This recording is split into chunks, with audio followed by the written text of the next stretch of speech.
Video ini dibuat sebagai bentuk edukasi untuk semua umur. Sebelum video ini dimulai, saya mau disclaimer terlebih dahulu, bahwa pembahasan kali ini tidak bermaksud untuk membahas hal-hal yang dilarang oleh YouTube. Ini merupakan sebuah informasi, dan semoga ini bisa menjadi edukasi untuk kita semua. Amin ya Rabbal Alamin. 2 bulan yang lalu, terjadi 3 gempa bumi di Mesir. Dan ini mungkin kalau kita dengar kabar ini di Indonesia, ya biasa, memang gempa bumi sering terjadi. Tapi Mesir itu Bapak Ibu jarang sekali gempa bumi. Terakhir kali Mesir gempa bumi itu, ini bukan hal yang biasa, ini hal yang berbeda. Dan ini juga termasuk salah satu tanda hari kiamat yang disampaikan oleh Rasulullah sallallahu alaihi wasallam. Tempat yang sebelumnya tidak ada gempa bumi sama sekali, mulai banyak gempa bumi. Assalamualaikum warahmatullahi wabarakatuh. Ibu-ibu, kelihatan dari jawab salamnya sepertinya ibu-ibu mulai ngantuk ya. Ada yang jawab iya, betul Syekh. Semoga yang jawab salam saya tahun ini berangkat umrah. Amin ya Rabb. Semoga yang jawab salam saya hutangnya lunas insyaallah.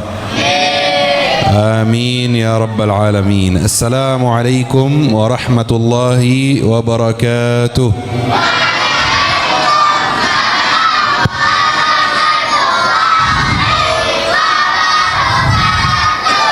Masya Allah, paling semangat di sini adik-adik. Masya Allah, tabarakallah. Allahumma salli wa sallim wa barik ala Sayyidina Muhammad wa ala alihi wa sahbihi wa sallim. Allahumma ashrah li sadri wa yassir li amri wahlul 'uqdatan min lisani yafqahu qawli. Bapak Ibu yang dirahmati oleh Allah Subhanahu wa taala, bagaimana kabarnya hari ini? Sehat? Alhamdulillah. Bapak Ibu, saya mau tanya kepada Bapak Ibu, malam ini kajiannya mau pakai bahasa apa?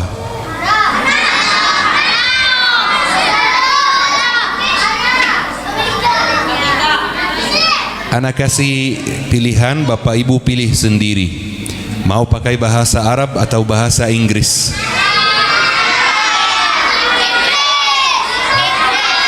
Masya Allah, tabarakallah. Kita insyaallah malam ini menggunakan bahasa Indonesia supaya dakwah, supaya ilmu yang kita pelajari keluar dari hati, masuk ke hati. Betul enggak Bapak Ibu? Alhamdulillah, Masya Allah. Bapak Ibu yang dimuliakan oleh Allah Subhanahu wa taala, saya izin perkenalkan diri. Saya Al-Faqir Muhammad Al-Fuli dari Mesir, lahir besar di Mesir. Alhamdulillah di Indonesia sudah 8 tahun. Jadi insya Allah sudah bisa pakai bahasa Indonesia. Karena kalau pakai penerjemah mungkin Bapak Ibu bisa ngantuk ya, dan nanti tidak bisa disampaikan ya ilmunya dengan jelas. Masya Allah. Adik-adik gimana kabarnya? Saya ada satu permintaan hari ini, boleh? Adik-adik tetap tenang sampai kajiannya selesai. Siap? Masya Allah. Tapi sebelum kita mulai kajian, ana mau kasih adik-adik satu pertanyaan. Yang bisa jawab ana kasih hadiah. Siap? Yakin bisa jawab? Taib. Ada enggak yang bisa sebutkan 5 nama sahabat Rasulullah sallallahu alaihi wasallam? Taib, ta'ala. Sini, tafadhal. Namanya, umur, dan jawab. Umar bin Khattab. Nama dulu. Perkenalkan, nama saya Ridho Saputra.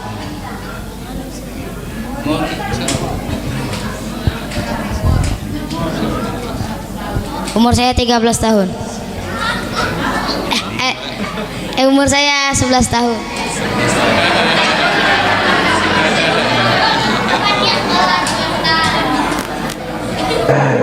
Baik. 5 nama sahabat Rasulullah sallallahu alaihi wasallam.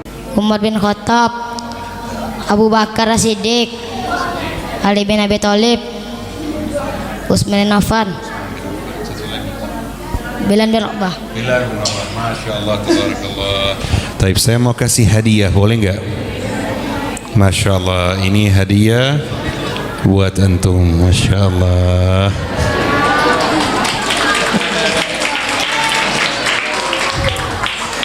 Alhamdulillah, Alhamdulillah. Tapi kalau misalnya saya tanya ibu-ibu, sebutkan nama 15 sahabat Rasulullah, bisa nggak kira-kira? Kalau saya tanya sebutkan nama 10 artis, bisa nggak ibu-ibu? Wah, ini pasti bisa nih, Masya Allah. Taib, bismillahirrahmanirrahim. Ibu-ibu yang dimuliakan oleh Allah Subhanahu wa taala. Adik-adik yang di belakang yang perempuan bisa duduk dulu. Masya Allah, tabarakallah. Sebelum kita mulai ibu-ibu, ada satu hal yang perlu kita sepakati bersama. Rasulullah sallallahu alaihi wasallam bersabda, "Innamal a'malu binniyat wa innama likulli imri'in ma nawa." Sesungguhnya setiap amalan itu tergantung niatnya, dan setiap orang mendapatkan balasan sesuai apa yang dia niatkan. Perhatikan Bapak Ibu, cara bagaimana Allah memberikan kita balasan. Allah memberikan kita balasan sesuai apa yang kita niatkan, bukan sesuai apa yang kita kerjakan. Saya kasih contoh Bapak Ibu yang ana selalu sampaikan kepada jamaah. Ada 2 contoh. Contoh yang pertama, orang yang mau umrah sekali, tetapi dari segi ekonomi dia belum mampu, tapi dia ikhtiar, dia nabung, dia doa, tapi qadarullah sebelum dia bisa berangkat umrah, ajalnya datang, dia meninggal dunia. Pertanyaannya, kira-kira dapat pahala umrah enggak? Masya Allah, betul, dapat pahala umrah. Taib. Contoh yang kedua, orang yang mau berangkat umrah, dari segi ekonomi dia mampu, dia sudah pesan tiket pesawat, sudah ngurus visanya, sudah ke Makkah, sudah tawaf, sa'i, tahallul, pulang ke Indonesia. Tapi ternyata pahalanya bukan umrah. Maaf, niatnya bukan umrah, niatnya bukan ibadah, tapi niatnya adalah pamer fasilitas mewah umrahnya. Foto-foto, video-video saya di umrah, nginap di hotel bintang 5 yang dipakai oleh artis A, yang dipakai oleh artis B. Niatnya bukan ibadah sama sekali. Kira-kira dia dapat pahala umrah enggak? Tidak dapat sama sekali. Perhatikan ibu-ibu, satu orang belum umrah dapat pahala umrah, satu orang sudah umrah tidak dapat pahala umrah. Jadi tolok ukurnya bukan apa yang kita kerjakan, tolok ukurnya adalah apa yang kita niatkan. Niatkan dulu, perbaiki niat dulu baru beramal, bukan beramal baru perbaiki niat. Ana mau tanya kepada Bapak Ibu, niatnya apa hadir di kajian malam ini? Niatnya apa? Niatnya bisa banyak, tapi yang penting semuanya lillahi ta'ala. Seperti apa? Mencari ilmu, ya. Apalagi mencari ridha Allah subhanahu wa ta'ala. Apalagi mempelajari tentang Nabi Muhammad sallallahu alaihi wasallam. Apalagi menuntut ilmu. Niat kita bisa berbeda-beda, tapi semuanya harus lillahi ta'ala. Semuanya harus tujuannya satu, mencari ridha Allah subhanahu wa ta'ala. Masya Allah. Ibu-ibu sudah luruskan niat belum? Sudah? Wah, ibu-ibu kurang semangat hari ini ya. Ngantuk atau belum makan atau gimana ya? Atau mikirin masalah, mikirin hutang mungkin. Semoga ibu-ibu diberi jalan keluar dari masalah yang ibu-ibu hadapi insyaallah. Amin ya rabbal alamin. Semoga pikiran ibu-ibu jadi tenang, semoga ibu-ibu nyaman, semoga ibu-ibu diberi kesabaran dan kekuatan insyaallah. Amin ya rabbal alamin. Bapak Ibu yang dirahmati oleh Allah Subhanahu wa taala, kalau kita lihat apa yang terjadi di sekitar kita di seluruh dunia, di Indonesia, di Mesir, di Palestina, di Arab Saudi, di seluruh dunia, semua hal yang kita lihat menunjukkan dan memberi kita satu kesimpulan yang kita bisa tarik dari semua hal, semua peristiwa, semua perang yang terjadi di sekitar kita. Apa kesimpulan ini? Kesimpulannya begini: semakin hari, semakin kita mendekati hari kiamat.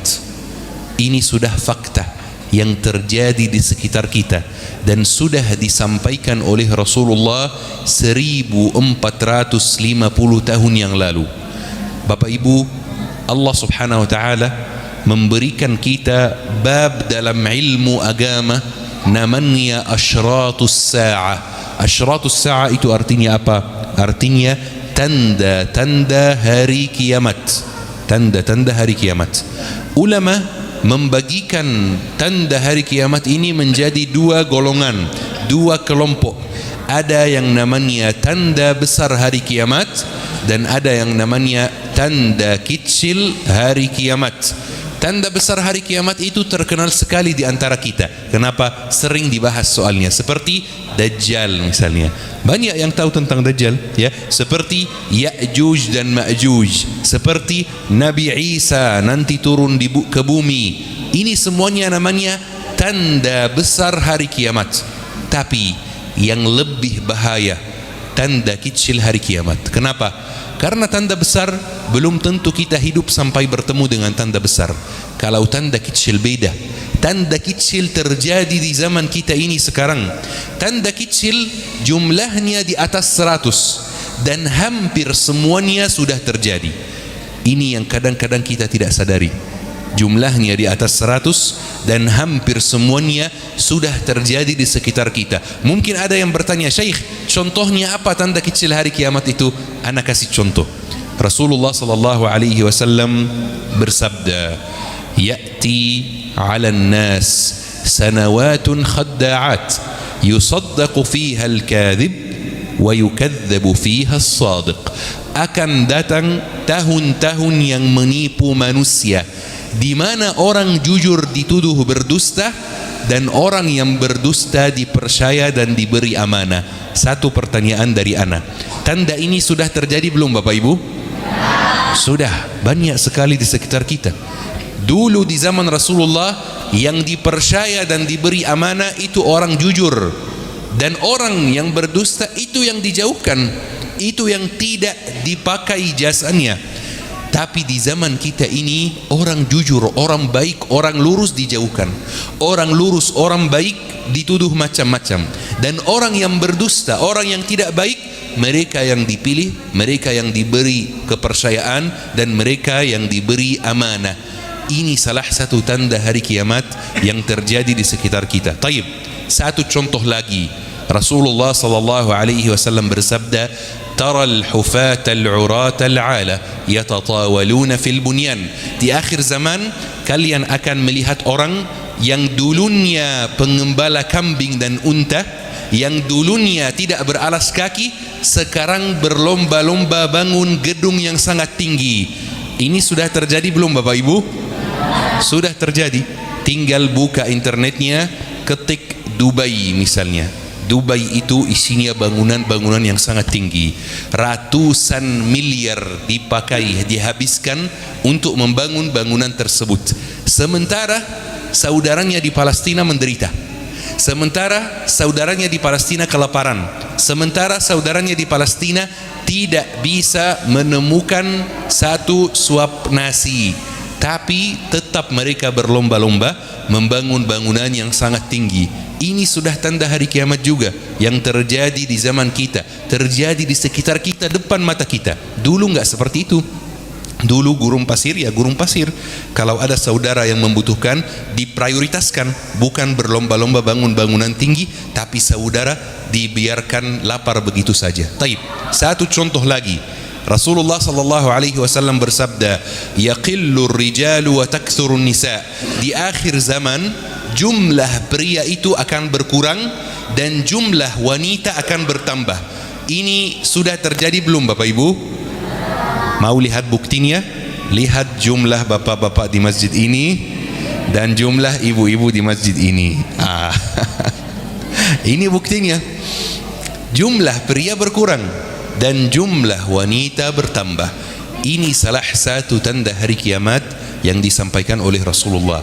Ulama di sini punya dua tafsir yang menarik, karena setiap tanda ditafsirkan oleh para ulama. Ulama di sini punya dua tafsir yang menarik. Tafsir yang pertama, bahwa benar-benar jumlah pria berkurang, benar-benar jumlah wanita bertambah. Tapi ada tafsir yang kedua yang menarik sekali. Apa itu? Jumlah pria dan wanita itu sebenarnya tetap sama, tetapi jumlah pria yang berkurang itu adalah jumlah pria yang bertanggung jawab, jumlah pria yang baik, jumlah pria yang siap mencari nafkah, jumlah pria yang siap membimbing keluarga, jumlah pria yang siap mengimami keluarga. Jadi pria itu tetap sama jumlahnya dengan wanita, tapi di antara mereka yang baik itu yang berkurang. Itu juga tafsir yang ada, dan itu tafsir yang sangat masuk akal. InsyaAllah bapak-bapak yang duduk di sini pasti baik. Buktinya bapak-bapak memilih untuk datang ke masjid. Tetapi di luar sana banyak pria yang tidak baik, dan ini sudah fakta yang kita bisa lihat dengan mata kita. Kalau bapak-bapak punya anak perempuan, ibu-ibu punya anak perempuan, antum pasti tahu sulitnya cari mantu seperti apa, ya. Sulitnya cari mantu yang baik, yang melindungi, yang membiayai, yang menjaga anak kita seperti apa. Itu sulit sekali di zaman kita. Padahal di zaman dahulu tidak sulit. Zaman dahulu pernikahan, mencari jodoh itu sangat-sangat mudah.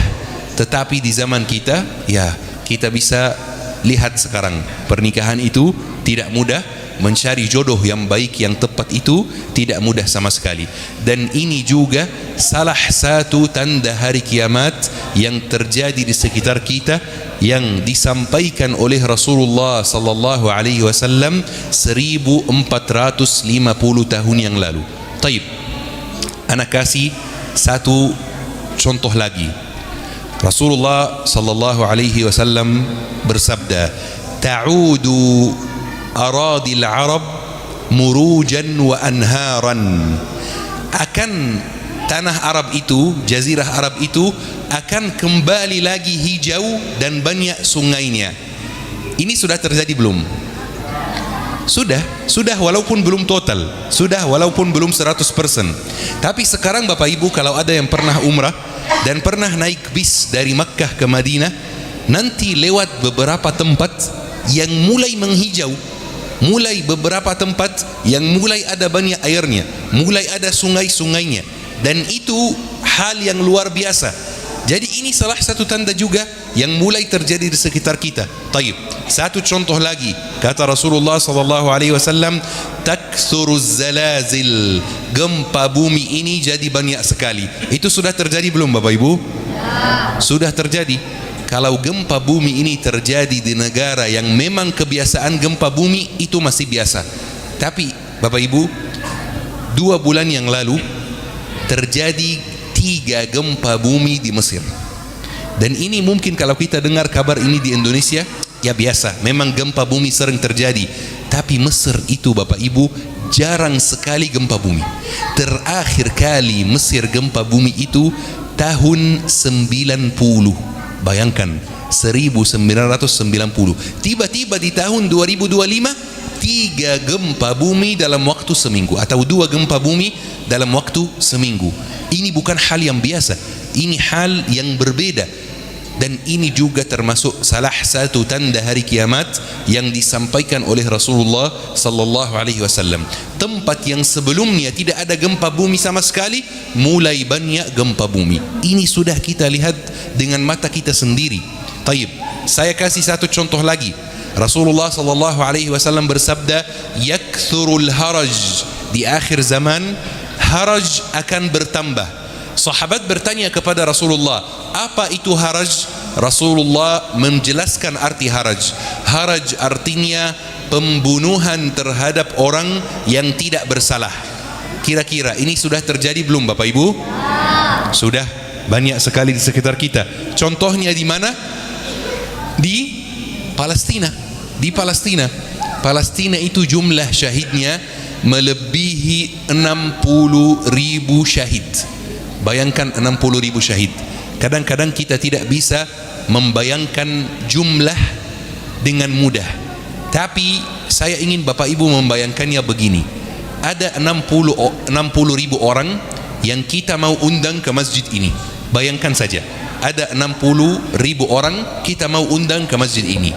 Kalau kita asumsi masjid ini kapasitasnya 1.000, kita asumsi saja kapasitasnya 1.000, dan kita mau undang 60.000 ke sini, kita butuh 60 masjid seperti ini untuk menampung mereka. Bayangkan sebanyak apa jumlah 60.000 itu. 60.000 itu semuanya jadi syahid. Semuanya atau kebanyakan anak kecil dan wanita, Bapak Ibu. Bayangkan, ini perang yang paling parah sepanjang sejarah Palestina. Bapak Ibu, Palestina itu dijajah tahun, ada yang tahu tahun berapa? Tahun berapa Palestina dijajah? 1948.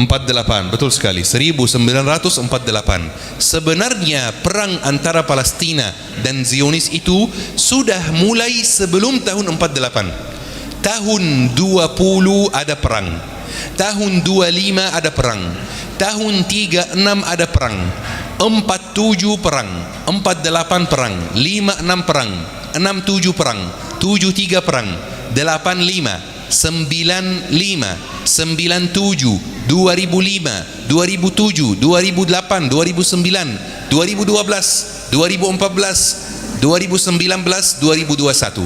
Mungkin Bapak Ibu sudah bosan mendengar tahun-tahunnya. Bagaimana dengan saudara-saudara kita yang memang hidupnya di sana, memang benar-benar mengalami perang ini, mereka dan bapaknya dan kakek-kakeknya. Lihat semua perang ini yang terjadi sepanjang sejarah Palestina. Perang yang paling parah adalah perang yang sekarang. Ini perang yang paling parah. Kenapa? Perang 7 Oktober 2023. Dalam perang ini Israel punya satu tujuan, yaitu menghabisi warga Palestina dari muka bumi ini. Israel punya sebenarnya dua tujuan besar. Kalau kita perhatikan sosmed Ibrani, bahasa Israel itu bahasanya apa? Bahasa Ibrani. Bahasa yang mereka pakai itu bahasa Ibrani, mirip bahasa Arab. Bahasa Ibrani itu mirip bahasa Arab. Kalau bahasa Indonesia kita tulis dari kiri ke kanan, ya, dari sini, dari kiri ke kanan. Bahasa Arab dan bahasa Ibrani itu dari kanan ke kiri. Dan memang dari segi akar bahasanya satu rumpun dengan bahasa Arab, ya. Kalau kita lihat bahasa Ibrani, televisi Israel itu punya dua tujuan besar. Dan ini yang jarang diceritakan di sosmed Indonesia. Tujuan yang pertama adalah menghabisi orang Palestina dari muka bumi, supaya mereka tidak pusing, supaya mereka tidak ada orang yang protes, kami mau pulang ke negeri kami mau mengambil negeri kami lagi. Ini tujuan yang pertama. Tujuan yang kedua jauh lebih parah. Tujuan yang kedua adalah membentuk negara namanya Israel Raya. Saya nggak tahu ibu-ibu, bapak-bapak pernah dengar istilah ini enggak? Membentuk negara namanya Israel Raya. Israel Raya ini adalah sebuah negara yang mereka mengklaim telah dijanjikan kepada mereka.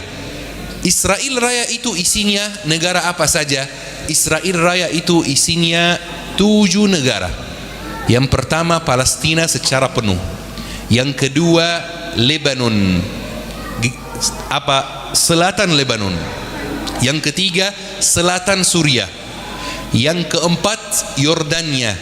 Yang kelima Irak sampai batas sungai El-Furat. Yang keenam Mesir, Sinai sampai sungai Nil. Yang ketujuh, dan ini yang aneh sekali, adalah kota Madinah di Arab Saudi. Bayangkan, Israel mau mengambil kota Madinah di Arab Saudi. Saya pernah upload di sosmed Bapak Ibu satu video yang menceritakan tentang hal ini, bahwa Israel ada rencana terang-terangan untuk mengambil semua negeri muslim ini. Saya dapat komentar yang tidak masuk akal. Apa komentarnya? Kata dia, Syekh, gak mungkin Israel mengambil kota Madinah. Kalau Israel mengambil kota Madinah, kami akan berangkat dari negeri kami menjaga kota Madinah, menjaga kota suci. Saya bilang, mohon maaf Bapak, Palestina diambil dari tahun 48 dan tidak ada yang berangkat dari rumahnya menjaga tanah suci. Berarti kalau Israel mau mengambil Madinah itu sangat bisa. Mereka bisa. Karena kita jujur, kita diam sebagai umat Islam ini. Kita diam.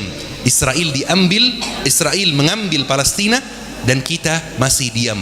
Dan mereka punya tujuan untuk mengambil tanah suci kedua kita, yaitu Madinah. Kita punya 3 tanah suci. Jangan sampai kita mengajarkan anak-anak kita bahwa tanah suci umat Islam itu 2. Itu kurang tepat. Tanah suci umat Islam itu 3. Yang pertama Masjid Nabawi, Masjid Haram, afwan. Yang kedua Masjid Nabawi. Yang ketiga apa? Masjid Al-Aqsa. 3 tanah suci. Israel mengambil tanah suci ketiga. Mungkin, sangat mungkin mereka mengambil tanah suci kedua. Mereka sudah melihat kita diam. Mereka sudah melihat kita tidak berdaya. Mereka kenapa mau mengambil Madinah? Karena mereka mengklaim nenek moyangnya pernah tinggal di Madinah di zaman Rasulullah. Kenapa mereka mau mengklaim Mesir? Karena mereka mengklaim juga, atau mereka mau mengambil Mesir karena mereka mengklaim nenek moyangnya pernah tinggal di Mesir. Saya takutnya di kemudian hari mereka mengatakan nenek moyang kami pernah tinggal di Nusantara. Ini yang bahaya. Dan ini hal yang bisa diekspektasi dari Yahudi yang suka merampas tanah orang, suka mengambil tanah orang. Israel tujuannya bukan hanya Palestina. Israel tujuannya menguasai negeri Islam. Israel tujuannya adalah memimpin dunia. Dalam kitab suci mereka ditulis secara jelas bahwa umat Yahudi harus memimpin dunia dan memperbudak yang non-Yahudi. Ini sudah tertulis secara jelas di kitab suci mereka. Maka Bapak Ibu, semua hal yang kita lihat sekitar kita itu menunjukkan satu kesimpulan. Semakin hari, semakin kita mendekati hari kiamat. Jangan sampai Bapak Ibu kita melihat semua tanda ini. Allah mengirim tanda kepada kita, mengirim pesan-pesan kepada kita. Jangan sampai kita melihat tanda ini dengan mata kita, tapi kita diam. Kita pura-pura tidak ada masalah, pura-pura hidup biasa saja, makan, minum, tidur, dan kita jauh dari Allah Subhanahu wa ta'ala. Bapak Ibu, ada satu tanda lagi yang terjadi di sekitar kita. Rasulullah sallallahu alaihi wasallam bersabda, "Yusbihur rajulu mu'minan wa yumsi kafiran." Di akhir zaman akan ada beberapa orang yang di pagi hari masih beriman, malam hari sudah keluar dari Islam. Ini sudah terjadi di sekitar kita. Mau buktinya? Begini Bapak Ibu penjelasan hadisnya. Di akhir zaman kita akan ditimpa banyak ujian, ditimpa banyak tantangan, banyak cobaan. Cobaan dalam keuangan, ekonomi, cobaan dalam rumah tangga, cobaan dalam uang, dalam anak, cobaan dalam rumah sendiri, rumah yang kita tempati, cobaan dalam segala hal.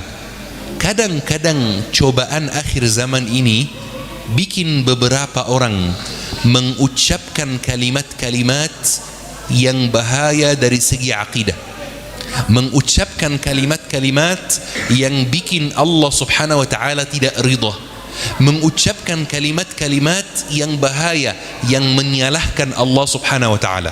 Ana kasih contoh misalnya. Satu orang diberi ujian, anaknya meninggal dunia. Ini ujian yang berat sekali, sangat-sangat berat, dan butuh kesabaran yang lebih, ujian yang tidak mudah sama sekali. Tapi kadang-kadang saking sedihnya orang tersebut, dia mengatakan seperti ini, "Ya Allah, kenapa saya?" Ini bahayanya, ini masalahnya. Maksudnya apa kenapa saya? Berarti Allah tidak adil, berarti Allah tidak tahu siapa yang harus diberi ujian dan siapa yang tidak.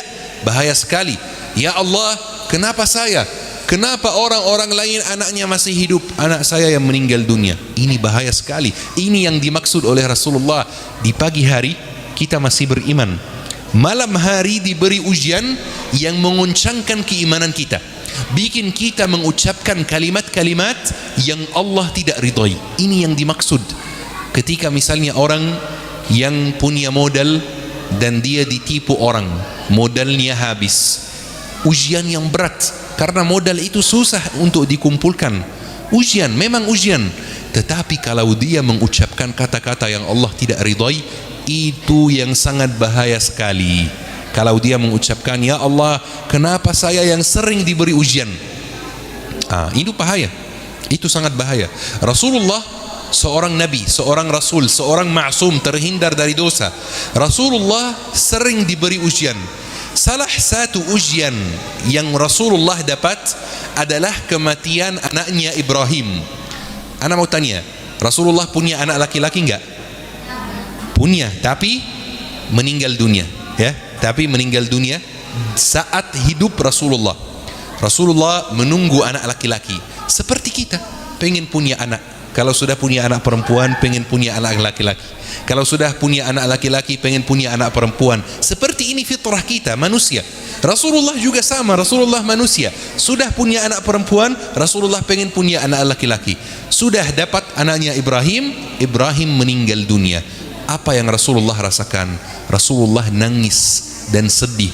Iya Bapak Ibu, Rasulullah manusia, nangis dan sedih sama seperti kita. Rasulullah sallallahu alaihi wasallam bersabda, innal aina la tadma', sesungguhnya mata saya menetiskan air mata, menangis. Wa innal qalba la yahzan, dan sesungguhnya hati saya merasa bersedih. Wa inna ala furaqika ya Ibrahim la mahzunun, dan kami merasa sedih atas kepergianmu wahai Ibrahim. Rasulullah sedih. Sebatas ini masih aman. Rasulullah tidak mengucapkan kata-kata yang bikin Allah tidak ridha. Rasulullah sedih, sabar, selesai. Rasulullah tidak pernah mengucapkan, ya Allah kenapa saya? Ya Allah kenapa sahabat yang lain anaknya masih hidup, tapi saya Nabi dan Rasul anak saya meninggal dunia. Kenapa saya tidak diberi anak laki-laki yang hidup? Rasulullah tidak mengucapkan ini. Kenapa? Karena ini adalah kalimat yang menggoncangkan keimanan, yang membahayakan keimanan. Kalimat-kalimat yang bikin Allah murka kepada kita. Padahal kalau kita punya ujian, kita ditimpa musibah, kita butuh pertolongan Allah, bukannya mengucapkan kalimat yang bikin Allah murka. Ini yang dimaksud dalam hadis Rasulullah, yaitu yusbihur rajulu mu'minan wa yumsi kafiran. Pagi hari mas beriman, pagi hari salat subuh, tadi salat subuh, pagi hari zikir, pagi hari salat duha, malam hari diberi ujian yang mengoncangkan keimanan dia sampai dia mengucapkan kalimat-kalimat yang bikin Allah murka. Ini adalah ujian-ujian akhir zaman, ujian-ujian yang banyak sekali di sekitar kita. Dan ana yakin wallahi 100% setiap orang yang duduk di masjid ini depan saya, termasuk saya sendiri, pasti punya ujian tertentu dalam hidupnya. Ana yakin. Dan ujiannya sulit, tidak seperti ujian-ujian orang yang terdahulu, orang tua kita, kakek nenek kita. Kenapa? Karena ini ciri-ciri akhir zaman. Ujian yang sulit, ujian yang pahit, ujian yang berat. Solusinya apa Syekh? Supaya kita kuat. Solusinya apa Syekh? Supaya kalau kita ditimpa musibah, kita masih bisa berdiri, masih bisa sabar, tidak mengucapkan kata-kata yang Allah tidak ridhai. Solusinya apa? Solusinya satu. Apa? Solusinya disampaikan di sebuah ayat di dalam Al-Quran. Allah subhanahu wa ta'ala berfirman, فَمَنِ اتَّبَعَ هُدَايَ فَلَا يَضِلُّ وَلَا يَشْقَى. Barang siapa yang mengikuti petunjukku, dia tidak akan tersesat, dia tidak akan celaka. Selesai. Petunjuk Allah itu apa? Ada yang tahu enggak? Ayatnya begini, faman ittaba'a hudaya. Kata huda artinya petunjuk. Barang siapa yang mengikuti petunjukku, dia tidak akan tersesat, tidak akan celaka. Ana mau tanya kepada Bapak Ibu, ada yang tahu enggak petunjuk Allah di ayat ini maksudnya apa? Ada yang tahu enggak? Apa? Al-Quran dan hadis. Betul sekali, Al-Quran dan hadis. Barang siapa yang mengikuti petunjukku, barang siapa yang mengikuti Al-Quran dan hadis, dia tidak akan celaka, dia tidak akan tersesat. Mengikuti Al-Quran dan hadis itu maksudnya apa? Maksudnya mengikuti perintah Rasulullah sallallahu alaihi wasallam. Kita sekarang di hari Maulid, hari besar, hari yang luar biasa, hari di mana rasa senang kita bisa menyelamatkan kita di hari akhir. Tapi jangan sampai sekedar rasa senang. Rasa senang itu penting sekali. Bapak Ibu tahu nggak Abu Lahab? Tahu? Abu Lahab itu siapannya Rasulullah, paman Nabi, betul. Tapi dia kafir, dia musyrik. Ketika Nabi Muhammad lahir, Abu Lahab dapat kabar bahwa Nabi Muhammad lahir dari hamba sahayannya namanya Thuwaibah. Thuwaibah memberi kabar kepada Abu Lahab, wahai Abu Lahab, Muhammad telah lahir. Abu Lahab senang sekali, dan Abu Lahab membebaskan Thuwaibah. Pergi, kamu orang merdeka, khalas bukan budak lagi, kamu orang merdeka. Kemudian 60 tahun lewat, Ibnu Abbas, sahabat Ibnu Abbas, mimpi Abu Lahab. Kemudian di dalam mimpi Ibnu Abbas tanya kepada Abu Lahab, seperti apa kondisimu sekarang? Abu Lahab menjawab, saya di neraka, tetapi setiap hari Senin azab saya diringankan karena saya senang dengan kelahiran Nabi Muhammad sallallahu alaihi wasallam. Masya Allah, dia nggak bilang sallallahu alaihi wasallam pasti karena dia kafir ya. Saya senang dengan kelahiran Muhammad. Bayangkan orang musyrik, orang kafir, merugikan Islam, membenci sahabat, senang dengan kelahiran Nabi Muhammad, dia azabnya diringankan. Jadi rasa senang itu penting. Kita di hari Maulid merasa senang, itu hal yang luar biasa. Tetapi jangan sampai sekedar merasa senang, datang sekali setahun ke masjid, mendengar kajian tentang Maulid, kemudian sepanjang tahun tidak mengikuti perintah Nabi Muhammad sallallahu alaihi wasallam. Perintah Nabi Muhammad ini yang bisa bikin hidup kita nyaman di dunia dan nyaman di akhirat. Mengikuti perintah Nabi Muhammad adalah tandanya kita sayang dengan Nabi Muhammad sallallahu alaihi wasallam. Mengikuti perintahnya adalah tandanya kita cinta dengan Nabi Muhammad sallallahu alaihi wasallam. Qul in kuntum tuhibbuna Allah fattabi'uni yuhibbukumullah. Jika kalian mencintai Allah, maka ikutilah aku, maka ikutilah perintahku, kata Nabi Muhammad sallallahu alaihi wasallam. Apa yang Nabi Muhammad perintahkan kita ikuti, dan apa yang Nabi Muhammad larang kita jauhi. Ini tanda sayang kita, tanda cinta kita kepada Nabi Muhammad di hari maulidnya. Misalnya Nabi Muhammad melarang zina, berarti kita benar-benar harus menjauhi zina. Syekh, iya, saya menjauhi zina. Tapi bagaimana dengan zina kecil, teman-teman? Zina itu ada dua. Zina ada zina besar, ada zina kecil. Zina besar kita semua ketahui, tidak perlu dijelaskan. Zina kecil itu zina apa? Kata Rasulullah, wa zina al-ainun nazar. Zina mata adalah melihat aurat orang lain, melihat hal-hal yang tidak boleh dilihat, melihat aurat, melihat orang yang non mahram auratnya. Ini adalah zina kecil. Bagaimana dengan zina mulut? Yaitu mengucapkan kalimat-kalimat yang tidak boleh disampaikan kepada seseorang yang non mahram, belum ada hubungan jelas, tapi kita terlalu akrab dengan dia. Ini adalah zina kecil. Rasulullah melarang zina. Apakah benar-benar kita sayang dengan Rasulullah? Kalau kita sayang, jauhi zina. Rasulullah melarang riba. Salah satu masalah yang sangat besar dalam kehidupan kita sekarang, riba. Rasulullah melarang riba. Apakah kita masih punya cicilan riba? Apakah kita masih punya cicilan yang pakai bunga? Apakah kita masih pinjam di aplikasi-aplikasi pinjaman online yang ada di HP yang pakai riba, pakai bunga? Wallahi sangat bahaya. Tahu Bapak Ibu, riba itu satu-satunya dosa yang pelakunya dapat ancaman akan diperangi oleh Allah dan Rasulnya. Perhatikan, pelaku dosa zina tidak mendapatkan ancaman tersebut. Pelaku dosa mencuri tidak mendapatkan ancaman tersebut. Mereka dapat ancaman lain. Riba satu-satunya dosa yang pelakunya dapat ancaman akan diperangi oleh Allah dan Rasulnya. Terus kalau kita diperangi oleh Allah dan Rasulnya, siapa yang bisa melindungi kita? Gak ada kan? Kalau kita diperangi oleh Allah, diperangi oleh Rasulnya, siapa yang bisa melindungi kita? Tapi Syekh, saya butuh sekali, ada banyak kebutuhan. Ibu-ibu, wallahi makan nasi kecap itu jauh lebih mulia, jauh lebih baik daripada makan riba. Riba itu masuk dalam uang kita, bikin rumah tangga tidak stabil, bikin anak tidak nurut, bikin badan tidak sehat. Saran ana, kalau antum pernah makan riba secara sengaja maupun tidak sengaja, bersihkan diri dengan dua cara ini. Cara yang pertama adalah taubat, cara yang kedua adalah sedekah. Perlu bersihkan diri kita, kan badan kita ini perlu dibersihkan, betul? Setiap hari mandi. Gigi kita perlu dibersihkan, setiap pagi sikat gigi. Jiwa kita dan hati kita perlu dibersihkan juga dari riba. Bersihkan dengan dua, taubat dan sedekah. Membersihkan diri dengan sedekah. Bapak Ibu, alhamdulillah kita hari ini bisa sampai bertemu di masjid ini membahas Maulid Nabi Muhammad sallallahu alaihi wasallam.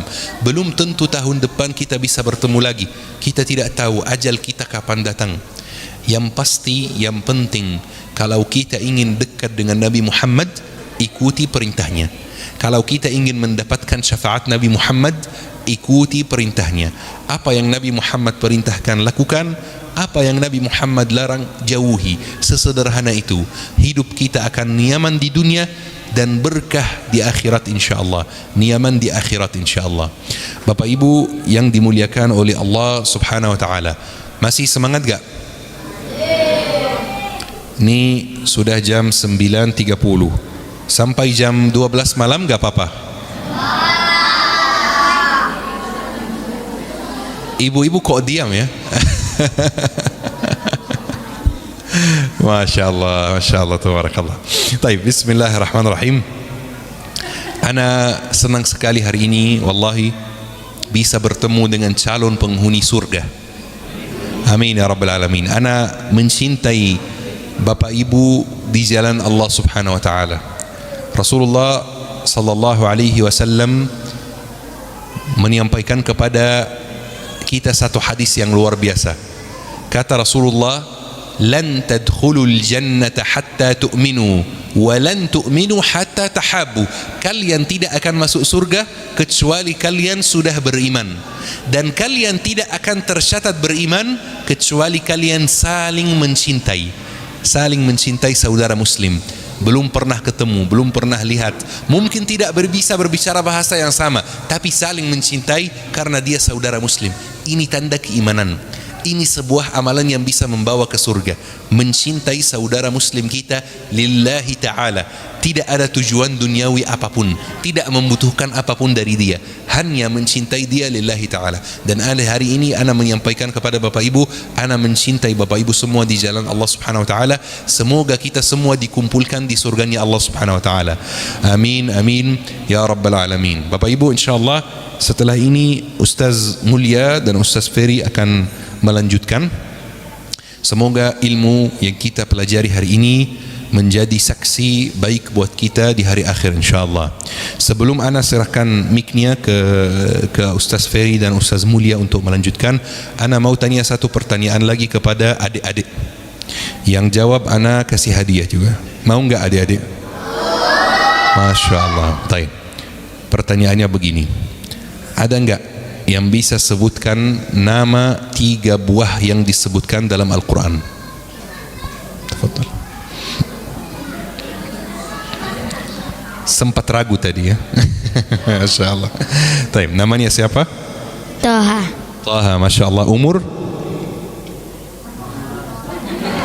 Kenapa ya kalau ditanya umur ragu? Umur berapa? 10.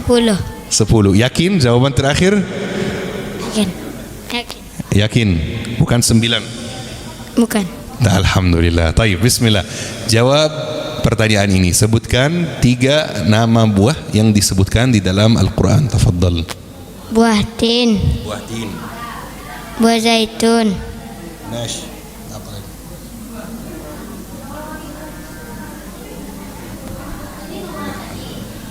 Buah delima. Ada 5. Mash. Buah Anggur. buah anggur. Buah anggur. Alhamdulillah. Tamam. Bismillah. Mau nambah lagi? Ada satu lagi. Buah kurma. Buah kurma, Masya Allah, tabarakallah. Masya Allah, anak mau kasih hadiah ya. Masya Allah, semoga berkah insya Allah. Amin ya rabbal alamin, tabarakallah. Buah tin, buah kurma, buah anggur ya. Sebenarnya zaitun bukan buah ya. Zaitun masuk kategori sayur gitu ya, bukan buah ya. Tapi benar, Masya Allah. Ada yang pernah coba buah tin di sini nggak? Ada yang pernah? Ini buah di sana enak insya Allah. Yani semoga Bapak Ibu bisa ke sana, ke tanah suci. Di sana ada yang jual tin. Semoga Bapak Ibu bisa coba langsung di sana insya Allah. Amin ya rabbal alamin. Taib, bismillah. Ana mohon maaf jika ada kekurangan, jika ada kesalahan, mohon dimaafkan, mohon dimaklumi. Syukran, wassalamualaikum warahmatullahi wabarakatuh.